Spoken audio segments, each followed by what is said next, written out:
الحمدللہ رب العالمین والصلاة والسلام علی خاتم النبیین اما بعد فاعوذ باللہ من الشیطان الرجیم بسم اللہ الرحمن الرحیم۔ فیضان امام شافعی رحمۃ اللہ علیہ۔ دعائے عطار یا رب المصطفیٰ جو کوئی 17 صفحات کا رسالہ فیضان امام شافعی رحمۃ اللہ علیہ پڑھ یا سن لے اسے علم دین کی لازوال دولت سے مالا مال فرما کر بے حساب بخش دے، آمین بجاہ خاتم النبیین صلی اللہ علیہ وآلہ وسلم۔ درود شریف کی فضیلت۔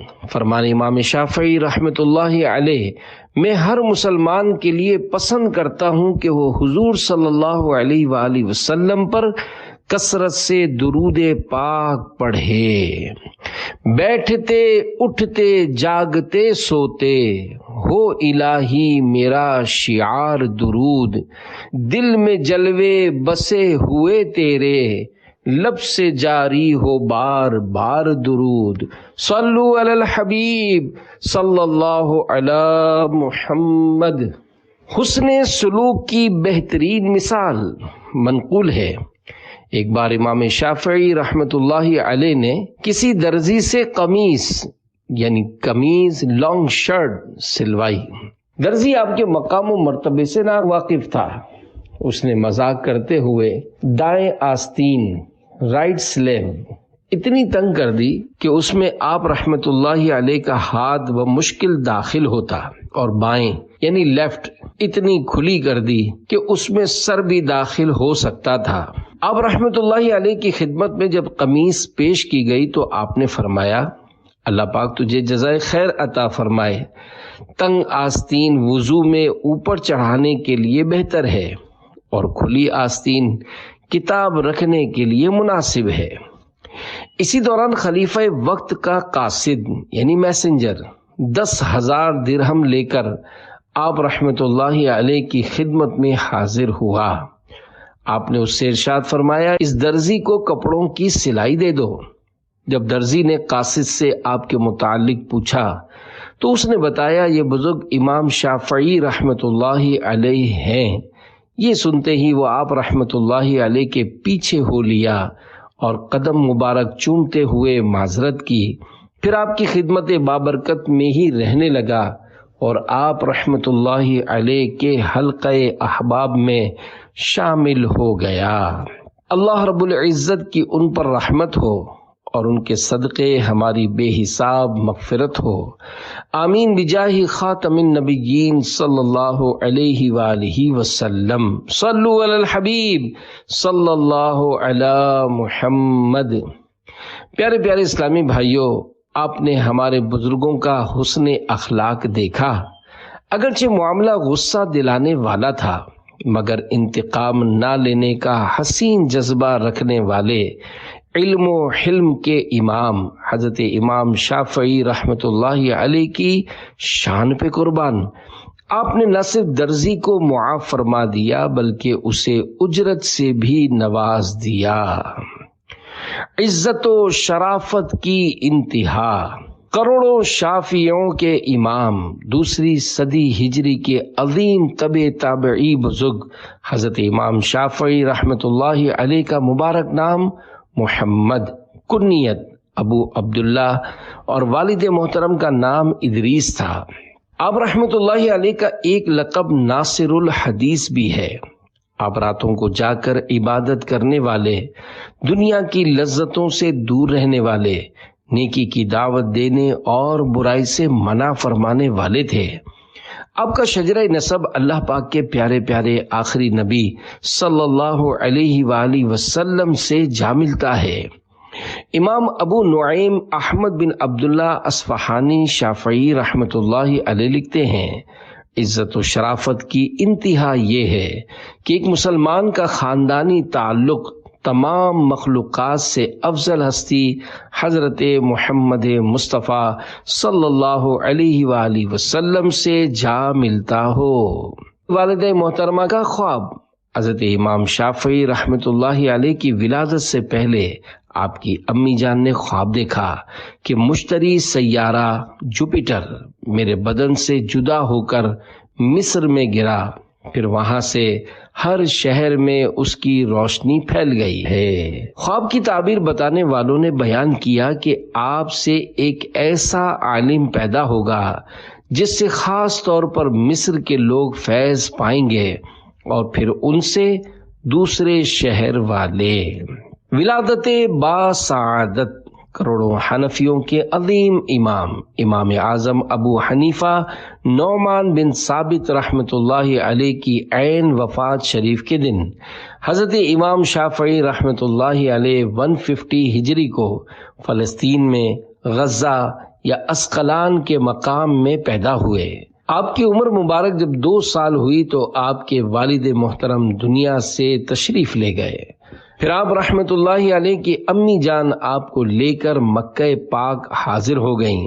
مکہ پاک میں ہی آپ نے پرورش پائی اور علم دین حاصل کیا۔ اشعار کی تلاش چھوڑ کر طلب علم دین۔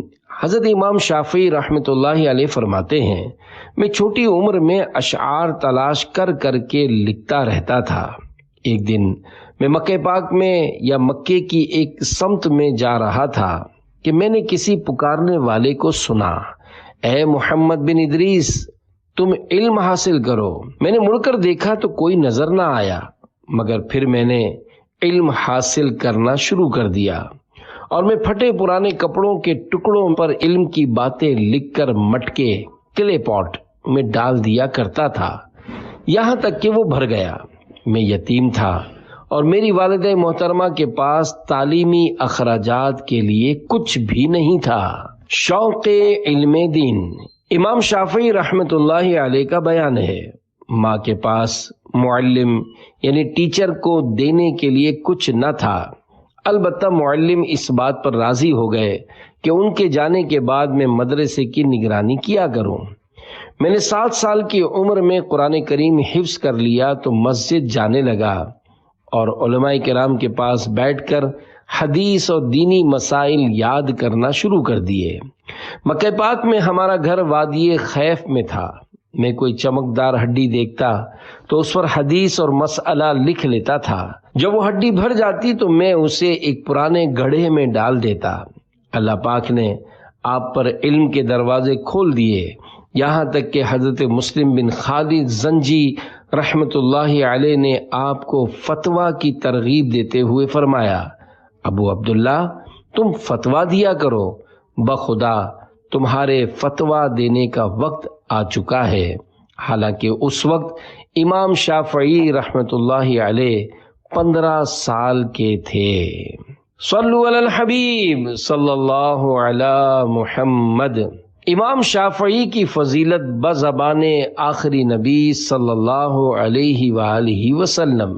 اللہ پاک کے پیارے پیارے آخری نبی مکی مدنی محمد عربی صلی اللہ علیہ وآلہ وسلم نے ارشاد فرمایا، قریش کو گالی نہ دو، بے شک ان کا عالم زمین کو علم سے بھر دے گا۔ امام ابو بکر حسین بن احمد بہقی رحمت اللہ علیہ فرماتے ہیں، ہمارے علماء کرام کی ایک جماعت کا کہنا ہے، یہاں جس عالم کا ذکر ہے اس سے مراد حضرت امام شافعی رحمت اللہ علیہ ہیں، اور یہی بات امام احمد رحمت اللہ علیہ سے مروی ہے۔ صلو علی الحبیب صلی اللہ علی محمد۔ 40 سال سے دعا۔ امام احمد بن حنبل رحمت اللہ علیہ فرماتے ہیں، 6 افراد ایسے ہیں جن کے لیے میں سحری میں دعا کرتا ہوں، ان میں سے ایک امام شافعی رحمت اللہ علیہ ہیں۔ حضرت یحییٰ بن سعید قطان رحمت اللہ علیہ فرماتے ہیں، میں 40 سال سے نماز کے بعد خاص طور پر امام شافعی رحمت اللہ علیہ کے لیے دعا کرتا ہوں، اور حضرت ابو بکر بن خلاد رحمت اللہ علیہ فرماتے ہیں، میں ہر نماز کے بعد امام شافعی رحمت اللہ علیہ کے لیے دعا کرتا ہوں۔ ایوب بن سوید رحمۃ اللہ علیہ فرماتے ہیں میں گمان نہیں کرتا کہ میں امام شافعی کے بعد ان جیسا کوئی اور دیکھوں۔ مامون الرشید کہتے ہیں میں نے امام شافعی رحمۃ اللہ علیہ کا ہر طرح سے امتحان لیا مگر میں نے انہیں ہر امتحان میں کامیاب ہی پایا۔ عالم مدینہ امام مالک رحمۃ اللہ علیہ کی خدمت میں حاضری۔ حضرت امام شافعی رحمۃ اللہ علیہ اپنے چچا کے ساتھ مکہ پاک سے یمن تشریف لے گئے۔ جب واپس تشریف لائے تو پہل حضرت مسلم بن خالد زنجی اور حضرت سفیان بن عیینہ رحمۃ اللہ علیہما سے پڑھتے رہے۔ پھر آپ نے امام مالک رحمۃ اللہ علیہ کی خدمت میں جانے سے پہلے ان کی حدیث کی کتاب موطا امام مالک 10 سال کی عمر میں حفظ کر لی۔ آپ رحمۃ اللہ علیہ فرماتے ہیں کہ جب میری عمر 12 سال ہوئی تو میں امام مالک رحمۃ اللہ علیہ کی خدمت میں حاضر ہوا کہ انہیں موطا سناؤں۔ امام مالک رحمۃ اللہ علیہ نے چھوٹا سمجھ کر فرمایا کسی کو تلاش کرو جو تمہارے لیے پڑھے۔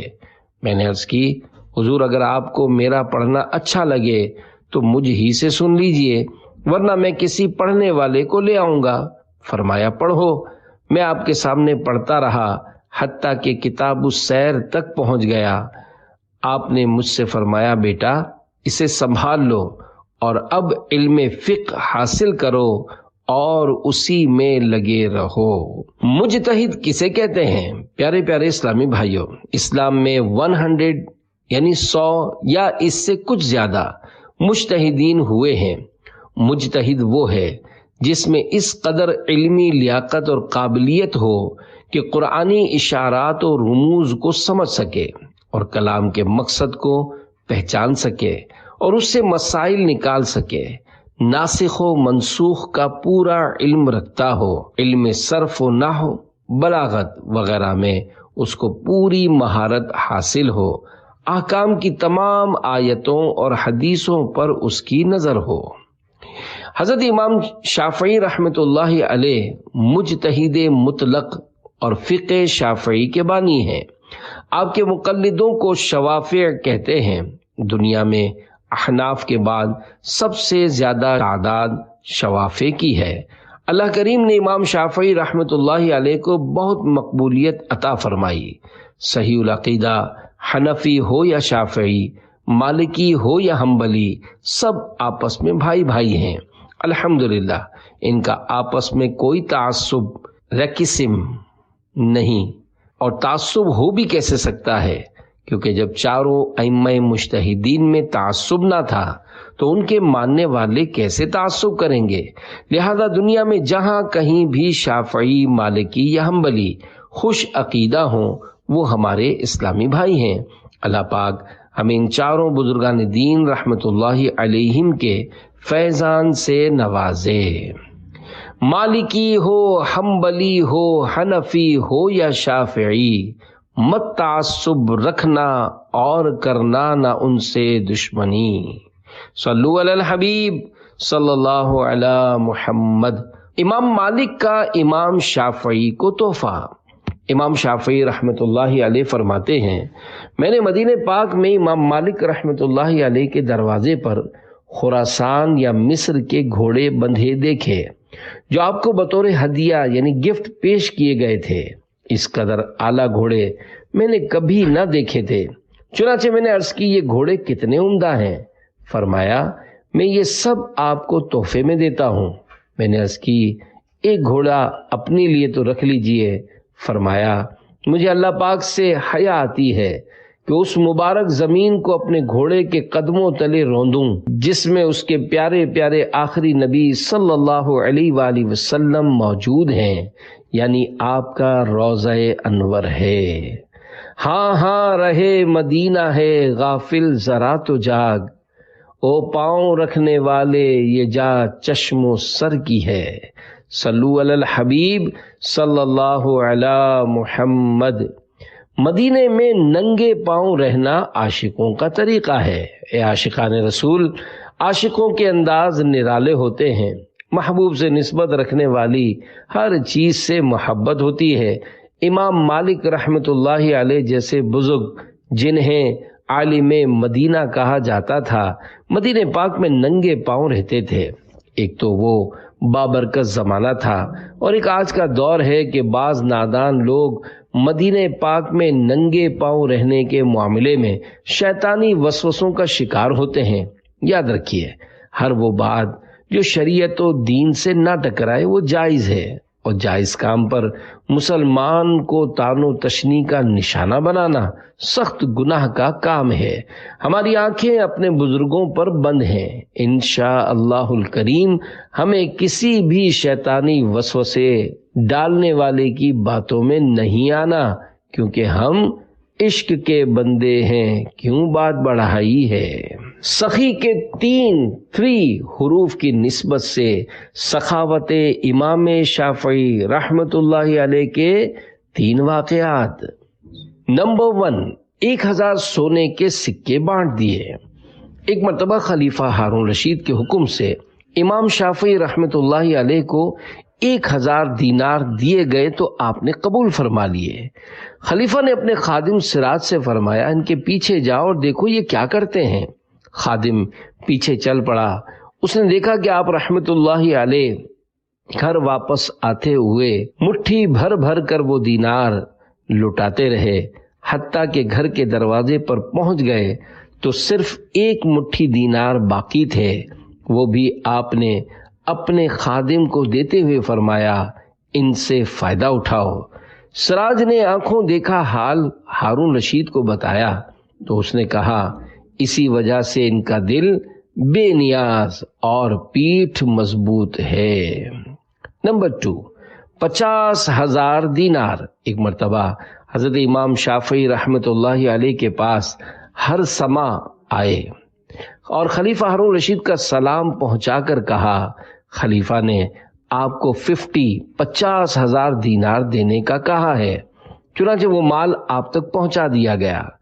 آپ نے حجام یعنی باربر کو بلایا اور اس نے آپ کے بال تراشے تو آپ نے اسے 50 دینار دے دیے۔ پھر کپڑوں کے ٹکڑوں میں دیناروں کی پوٹلیاں اسمال بیگز بنائیں اور جتنے قرشی وہاں موجود تھے اور جو مکہ مکرمہ میں تھے ان میں تقسیم فرما دیے، حتیٰ کہ جب آپ گھر پہنچے تو آپ کے پاس 100 دینار سے بھی کم رہ گئے تھے۔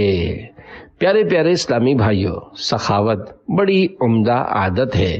اللہ کریم ہمیں بھی اپنے مسلمان بھائیوں پر اچھی نیت کے ساتھ مال خرچ کرنے کی توفیق عطا فرمائے۔ رضا الہی کے لیے راہ خدا میں خرچ کیے ہوئے مال پر آخرت میں اجر و ثواب ملنے کے ساتھ ساتھ سخی دل شخص دنیا میں بھی عزت پاتا ہے اور لوگوں کے دلوں میں اس کی محبت بڑھتی ہے، جبکہ تنگ ہاتھ رکھنے والا کنجوس آخرت کے ساتھ ساتھ دنیا میں بھی لوگوں کی نظروں میں ذلیل ہوتا ہے۔ البتہ بلا ضرورت شرعی کسی سے سوال نہیں کرنا چاہیے، کیونکہ سوال اگرچہ کم قیمت ہی ہو دوسرے کی نظر میں اپنی عزت کم کر دیتا ہے۔ امام شافعی رحمت اللہ علیہ نہ صرف سخی تھے بلکہ اللہ پاک پر توکل کرنے والے بامروت و حسن اخلاق کے پیکر تھے۔ آپ کی مبارک انگوٹھی پر یہ لکھا ہوا تھا، کفا باللہ ثقۃ لمحمد ابن ادریس، یعنی محمد بن ادریس کے لیے اللہ پاک پر اعتماد کرنا کافی ہے۔ نمبر 3، شاگردوں کے ساتھ حسن سلوک۔ ابو ثور رحمت اللہ علیہ فرماتے ہیں، امام شافعی رحمت اللہ علیہ اپنے سخی دل ہونے کے سبب بہت کم ہی اپنے پاس کچھ بچاتے تھے۔ امام مزنی رحمت اللہ علیہ بیان کرتے ہیں کہ میں نے امام شافعی رحمت اللہ علیہ سے زیادہ سخی کسی کو نہیں دیکھا۔ عید کی رات ایک مسئلے پر گفتگو کرتے ہوئے میں آپ کے ساتھ مسجد سے نکلا۔ ہم آپ کے دروازے پر پہنچے تو ایک غلام آیا اور آپ سے کہا، میرے آقا نے آپ کو سلام کہا ہے اور یہ پیسوں کی تھیلی آپ کے لیے دی ہے۔ آپ نے وہ تھیلی لے کر اپنی آستین میں رکھ لی۔ اتنے میں آپ کے ایک شاگرد نے حاضر ہو کر عرض کی، اے ابو عبداللہ، ابھی میرے ہاں بچے کی ولادت ہوئی ہے اور میرے پاس کچھ نہیں ہے۔ آپ نے وہ تھیلی اس کے حوالے کر دی اور خود خالی ہاتھ گھر چلے گئے۔ حضرت ربیع بن سلیمان رحمۃ اللہ علیہ کہتے ہیں میں نے شادی کی تو امام شافعی رحمۃ اللہ علیہ نے مجھ سے پوچھا مہر کتنا رکھا ہے؟ میں نے عرض کی 30 دینار۔ فرمایا ادا کتنا کیا ہے؟ عرض کی 6 دینار۔ تو آپ رحمۃ اللہ علیہ اپنے گھر گئے اور میری طرف ایک تھیلی بھجوائی جس میں 24 دینار تھے۔ 2 کاموں میں دلچسپی۔ حضرت امام شافعی رحمۃ اللہ علیہ فرماتے ہیں مجھے 2 چیزوں میں بڑی دلچسپی تھی۔ نمبر 1 تیر اندازی اور نمبر 2 علم حاصل کرنا۔ میں نے تیر اندازی میں اس قدر مہارت حاصل کی کہ 10 تیر چلاتا تو 10 کے 10 نشانے پر لگتے۔ راوی کہتے ہیں کہ علم کے حوالے سے آپ خاموش رہے تو میں نے عرض کی اللہ پاک کی قسم علم میں تو آپ اپنی تیر اندازی سے بھی بڑھ کر ہیں۔ امام شافعی رحمۃ اللہ علیہ کی داڑھی مبارک۔ امام مزنی رحمۃ اللہ علیہ فرماتے ہیں میں نے امام شافعی رحمۃ اللہ علیہ سے زیادہ حسین و جمیل نہیں دیکھا۔ آپ کے رخسار یعنی چیک مبارک ہلکے پھلکے تھے اور آپ کی داڑھی مبارک ایک مٹھی تھی۔ جب داڑھی شریف پر ہاتھ رکھتے تو ایک مشت یعنی 1 فسٹ سے زیادہ نہ ہوتی تھی۔ داڑھی مبارک پر مہندی لگاتے اور خوشبو بہت پسند فرماتے تھے۔ مسجد حرام میں دینی مسائل بیان کرنے کا دینی حلقہ۔ اے عاشقان اولیاء، مکہ پاک مسجد حرام میں فتوے کا حلقہ صحابی رسول حضرت عبداللہ بن عباس رضی اللہ عنہما کے پاس تھا۔ ان کے بعد عظیم تابعی بزرگ حضرت عطا بن ابی رباح رحمۃ اللہ علیہ یہ حلقہ لگاتے تھے۔ پھر حضرت عبد الملک بن عبد العزیز بن جریج رحمۃ اللہ علیہ فتویٰ دینے لگے۔ ان کے بعد یہ حلقہ حضرت مسلم بن خالد زنجی رحمۃ اللہ علیہ کے سپرد یعنی حوالے ہوا۔ پھر اس منصب پر حضرت سعید بن سالم قداح رحمۃ اللہ علیہ کے بعد حضرت امام محمد شافعی رحمۃ اللہ علیہ تشریف فرما ہوئے، جبکہ آپ اس وقت نوجوان تھے۔ عافیت کا سوال کیجئے۔ ایک مرتبہ حضرت امام شافعی رحمۃ اللہ علیہ شدید بیمار ہو گئے اور یہ دعا کرتے اے اللہ پاک اگر اس بیماری میں تو راضی ہے تو اس میں مزید اضافہ فرما دے۔ تو شہر کے اطراف سے حضرت ادریس بن یحییٰ معافری رحمۃ اللہ علیہ نے انہیں ایک خط بھیجا، اے ابو عبداللہ ہمارے لیے بہتر یہ ہے کہ ہم اللہ پاک سے عافیت کا سوال کیا کریں۔ اس کے بعد حضرت امام شافعی رحمۃ اللہ علیہ نے اپنے قول سے رجوع کرتے ہوئے عرض کیا میں اللہ پاک سے مغفرت طلب کرتا ہوں اور اس کی بارگاہ میں توبہ کرتا ہوں۔ پھر آپ یوں دعا کیا کرتے اللہم اجعل خیرتی فیما احب، یعنی اے اللہ پاک میری بھلائی ان امور میں رکھ دے جنہیں میں پسند کرتا ہوں۔ استاد بھی شاگرد کی طرف بھیجتے۔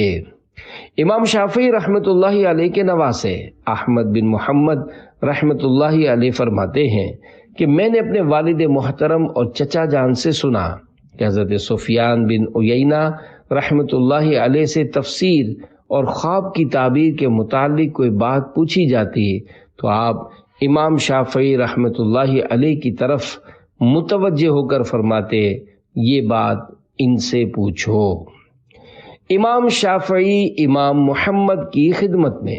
پیارے پیارے اسلامی بھائیوں، فقہ حنفی کے عظیم امام اعظم کے شاگرد رشید امام محمد بن حسین شیبانی رحمۃ اللہ علیہ امام شافعی کے اساتذہ کرام میں سے ہیں۔ جب امام شافعی عراق تشریف لائے تو امام اعظم کے قابل ترین شاگرد حضرت امام ابو یوسف رحمۃ اللہ علیہ کا انتقال شریف ہو چکا تھا۔ امام محمد رحمۃ اللہ علیہ نے حضرت امام شافعی رحمۃ اللہ علیہ کی بیوہ والدہ محترمہ سے نکاح کر لیا تھا اور امام شافعی ہی کو اپنا تمام مال اور کتب خانہ لائبریری دے دیا تھا۔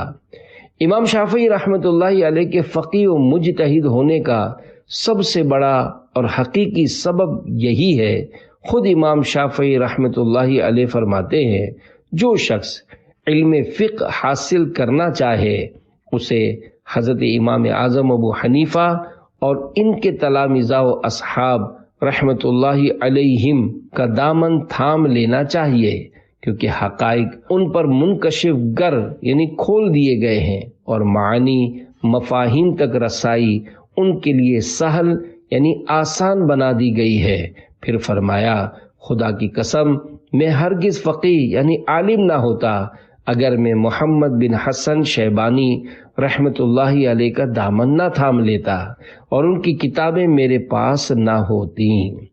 حضرت ربیع بن سلیمان رحمۃ اللہ علیہ کہتے ہیں، میں نے حضرت امام شافعی رحمۃ اللہ علیہ کو فرماتے سنا کہ میں نے امام محمد رحمۃ اللہ علیہ سے بختی اونٹ کے بوجھ برابر علم حاصل کیا، اور وہ سب میں نے بذات خود سنا ہے۔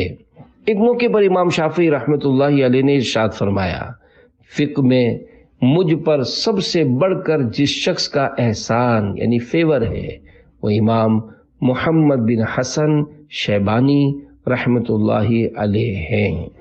بندہ موٹا کیوں ہوتا ہے؟ فرمانے امام شافعی رحمۃ اللہ علیہ، امام محمد رحمۃ اللہ علیہ کے سوا کوئی بھی موٹا شخص کامیاب نہیں ہوا۔ پوچھا گیا کیوں؟ فرمایا اس لیے کہ عقل مند آدمی میں دو میں سے ایک عادت ضرور ہوتی ہے، یا تو وہ اپنی آخرت کے لیے غمگین رہتا ہے، یا پھر اپنی دنیا کے لیے اور غم کے ساتھ چربی کبھی نہیں چڑھتی۔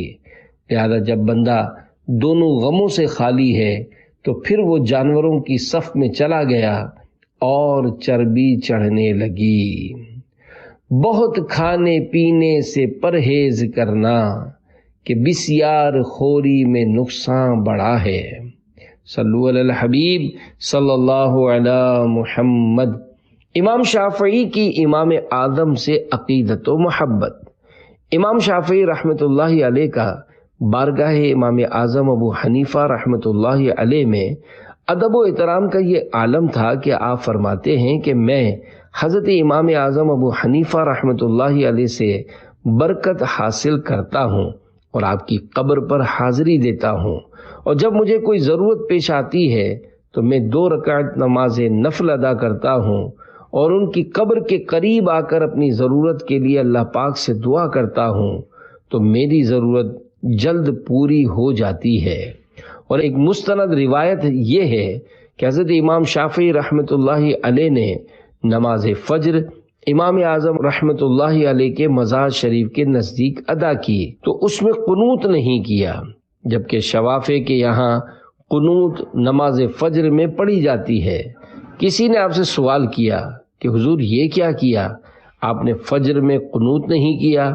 آپ نے جواب میں فرمایا، یہ صاحب قبر کا ادب و احترام ہے نعمان ابن ثابت ابو حنیفہ ہے ان کی کنیت، پکارتا ہے یہ کہہ کے عالم امام اعظم ابو حنیفہ۔ صلو علی الحبیب صلی اللہ علی محمد۔ مزارات اولیاء کی برکتیں۔ اے عاشقان اولیاء، اس واقعے سے یہ بھی پتہ چلا کہ اولیاء کرام رحمت اللہ علیہم کے مزارات شریف پر حاضری دینا اللہ کے نیک بندوں کا پرانا طریقہ چلا آ رہا ہے۔ جو لوگ بلا وجہ اولیاء کرام کے مزارات پر حاضری دینے سے منع کرتے ہیں وہ سخت غلط فہمی میں مبتلا ہیں۔ انہیں چاہیے کہ شیطانی وسوسوں سے بچتے ہوئے خود بھی مزارات مبارکہ پر حاضری دیں اور عاشقان رسول کو بھی حاضری سے نہ روکیں۔ البتہ اگر مزار شریف کے اطراف میں کوئی غیر شرعی معاملہ ہو یا بے پردگی وغیرہ ہو تو اس کو دل میں ضرور برا جانیے، مگر اس وجہ سے اپنے آپ کو حاضری سے محروم کر لینا سخت نادانی ہے۔ ناک پر مکھی بیٹھے تو مکھی کو اڑانا چاہیے، نہ کہ بندہ اپنی ناک ہی کاٹ ڈالے۔ اسلام کے پہلے خلیفہ حضرت امام شافعی رحمۃ اللہ علیہ نے فرمایا، حضرت ابو بکر صدیق رضی اللہ عنہ کی خلافت پر لوگوں نے اتفاق کیا۔ پھر آپ نے حضرت عمر رضی اللہ عنہ کو خلیفہ بنایا، جبکہ انہوں نے 6 افراد کی شورا بنائی کہ اپنے میں سے کسی ایک کو خلیفہ منتخب کر لے، تو شورا نے خلافت حضرت عثمان رضی اللہ عنہ کو سپرد کر دی۔ وجہ یہ تھی کہ رسول اللہ صلی اللہ علیہ وآلہ وسلم کے بعد لوگوں میں بڑی بے چینی تھی، اور انہوں نے آسمان کے نیچے حضرت ابو بکر صدیق رضی اللہ عنہ سے بہتر کسی کو نہ پایا، تو آپ ہی کو اپنا خلیفہ بنا لیا۔ حضرت ربیع رحمۃ اللہ علیہ کہتے ہیں، میں نے امام شافعی رحمۃ اللہ علیہ کو یہ فرماتے ہوئے سنا کہ رسول اللہ صلی اللہ علیہ وآلہ وسلم کے بعد لوگوں میں سب سے افضل حضرت ابو بکر، پھر حضرت عمر، پھر حضرت عثمان، اور پھر حضرت علی رضی اللہ عنہم ہیں۔ سایہ مصطفیٰ مایہ اصطفیٰ، عز و ناز خلافت پہ لاکھوں سلام، یعنی اس افضل الخلق بعد الرسل، ثانی اثنین ہجرت پہ لاکھوں سلام۔ صلو علی الحبیب صلی اللہ علی محمد۔ امت محبوب کے لیے دعائیں۔ حضرت حسن کرابیسی رحمۃ اللہ علیہ بیان کرتے ہیں کہ میں نے امام شافعی رحمۃ اللہ علیہ کے ساتھ کئی راتیں گزاری ہیں۔ آپ تقریباً 1/3 رات نماز پڑھتے تھے، اور میں نے انہیں 50 سے زیادہ آیات پڑھتے نہیں دیکھا۔ اگر زیادہ پڑھ لیتے تو 100 پڑھ لیتے، اور کسی بھی آیت رحمت پر پہنچتے تو بارگاہ الہی میں اپنے لیے اور تمام مسلمانوں کے لیے رحمت کی دعا مانگتے، اور جب بھی کوئی عذاب کے تذکرے والی آیت پڑھتے تو اس سے پناہ مانگتے، پھر اپنے اور تمام مسلمانوں کے لیے اس سے نجات مانگتے تھے۔ خوف خدا سے بے ہوش ہو گئے۔ امام شافعی رحمۃ اللہ علیہ کے سامنے ایک مرتبہ بڑی پیاری آواز میں ان آیات مبارکہ کی تلاوت کی گئی۔ ھذا یوم لا ینطقون ولا یؤذن لهم فیعتذرون۔ ترجمہ کنز ایمان، یہ دن ہے کہ وہ بول نہ سکیں گے اور نہ انہیں اجازت ملے کہ عذر کریں۔ تو آپ کا رنگ تبدیل ہو گیا، رونگٹے کھڑے ہو گئے، اور جسم شریف کے جوڑ کپ کپانے لگے، اور آپ بے ہوش ہو کر زمین پر تشریف لے آئے۔ جب طبیعت کچھ بہتر ہوئی تو بارگاہ الہی میں عرض کی، یا اللہ پاک، میں جھوٹوں کے ٹھکانے اور غافل لوگوں کے منہ پھیرنے سے تیری پناہ چاہتا ہوں۔ یا اللہ پاک، تیری پہچان رکھنے والوں کے دل تیرے لیے جھک گئے، اور تیری ملاقات کا شوق رکھنے والوں کی گردنیں تیری ہیبت کے سامنے جھک گئیں۔ اے میرے مالک و مولا، مجھ پر اپنا فضل و کرم عطا فرما، اور مجھے اپنے پردہ بخشش میں چھپا لے، اور اپنے لطف و کرم سے میری کوتاہیاں معاف فرما دے۔ یا خدا میری مغفرت فرما، باغ فردوس مرحمت فرما، تو گناہوں کو کر معاف، اللہ میری مقبول معذرت فرما۔ صلو علی الحبیب صلی اللہ علی محمد۔ عبادات و نیک عادات۔ حضرت امام شافعی رحمۃ اللہ علیہ نے رات کو 3 حصوں میں تقسیم کر رکھا تھا، 1/3 علم کے لیے، 1/3 عبادت کے لیے، اور 1/3 آرام کے لیے۔ آپ رمضان مبارک میں 60 قرآن کریم ختم فرمایا کرتے تھے، اور سب نماز میں ختم کرتے۔ آپ رحمۃ اللہ علیہ نے فرمایا، میں نے اللہ پاک کی کبھی سچی یا جھوٹی قسم نہیں کھائی، اور میں نے کبھی بھی جھوٹ نہیں بولا۔ اے عاشقان امام شافعی، کاش ہمیں بھی روزانہ کچھ نہ کچھ قرآن کریم پڑھنے سننے کی سعادت نصیب ہو جائے۔ کاش ہم بھی خوف خدا میں روئیں، گناہوں سے توبہ کریں، اللہ پاک کی بارگاہ میں سجدے میں سر جھکائیں، 5 نمازیں با جماعت پابندی سے ادا کریں۔ کاش امام شافعی رحمۃ اللہ علیہ کے صدقے ہماری زبان سے بھی کبھی جھوٹ نہ نکلے۔ مذاق میں بھی جھوٹ نہیں بولنا چاہیے۔ بعض تاجر گاہک پھنسانے کے لیے اللہ پاک کے نام کی جھوٹی قسم تک اٹھانے میں لحاظ نہیں کرتے۔ جھوٹی قسم کھانا کبیرہ یعنی بڑا گناہ اور جہنم میں لے جانے والا کام ہے۔ جھوٹی قسم مال بکوا دیتی اور برکت ختم کر دیتی ہے۔ بات بات پر قسم کھانے والا اپنا اعتماد کھو دیتا ہے، پھر لوگ اس پر اعتبار نہیں کرتے، اگرچہ وہ بات میں سچا ہی کیوں نہ ہو۔ 72 نیک اعمال کے مطابق زندگی گزاریے، انشاءاللہ الکریم دین و دنیا کی بے شمار بھلائیاں ہاتھ آئیں گی۔ نیز عاشقان رسول کے ساتھ سنتیں سیکھنے سکھانے کے لیے مدنی قافلوں میں سفر کیجیے۔ روزی میں برکت کے ساتھ ساتھ نیکیوں میں برکت کا ذہن بنے گا اور گناہوں سے بچنے میں مدد ملے گی۔ صلو علی الحبیب صلی اللہ علی محمد۔